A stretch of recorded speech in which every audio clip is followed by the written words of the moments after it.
falou ali das BBS, né?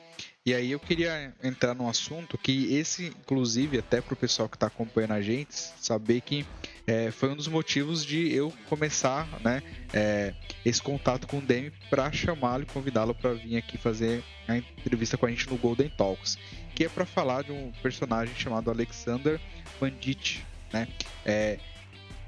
Para quem não conhece, vale muito a pena dar uma pesquisada na história e o que ele fez aqui no Brasil na época das BBS, né? Ele foi aí também um dos pioneiros dessa evolução da internet, mas eu vou deixar o Demi falar, porque o Demi, além de também estar junto, né? Como ele mesmo contou, é um conjunto de pessoas que fez todo esse trabalho, ele também era amigo.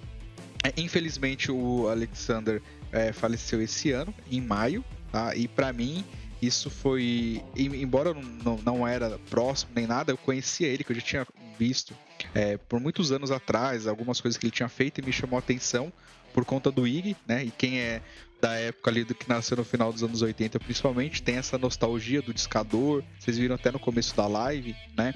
E a gente fica lá, a gente até comentou aqui em outras entrevistas, né? De ficar esperando da meia-noite, ficar esperando sábado, 2 horas da tarde, pra gente usar a internet, com pulso.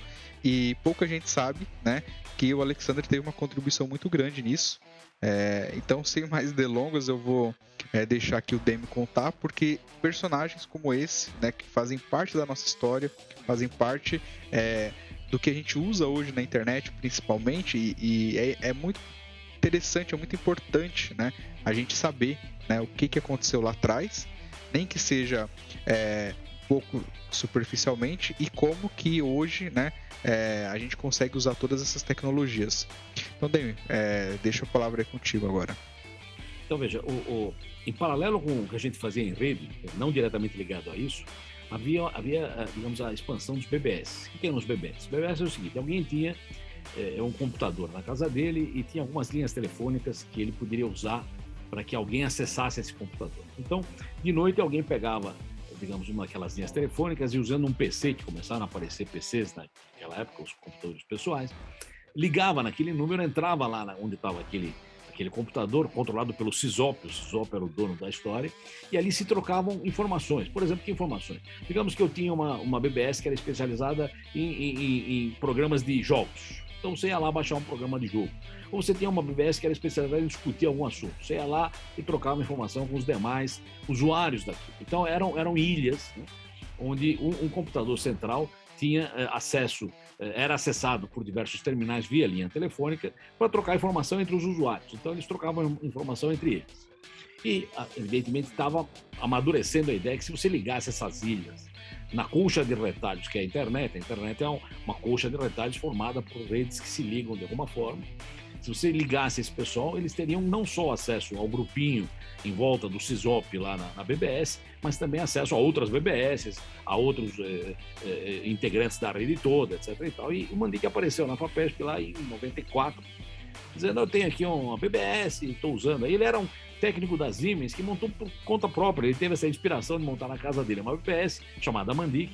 Não era a primeira, tinha outras BBS, tinha o canal VIP, que o PCB, o Paulo César Brain também tinha montado, tinha várias BBS aí, mas elas eram ilhas isoladas de usuários em volta de um CISOP, de um operador central que trocavam informações.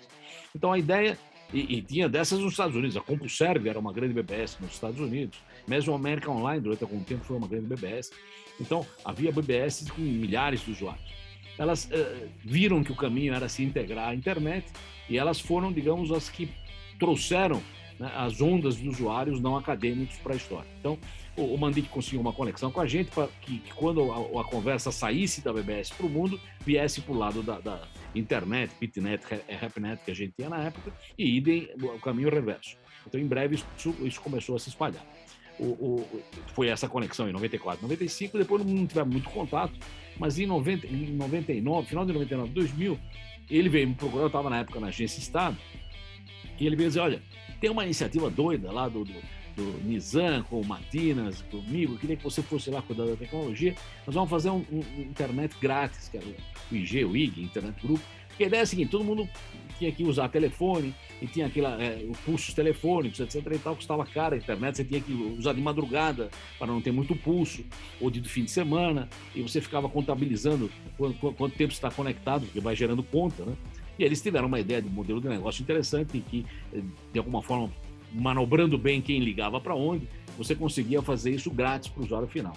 E eu achei interessante, fui para lá, e aí eu tive um longo contato com o Mandic por uns 2, 3 anos direto, enquanto a gente esteve no IG.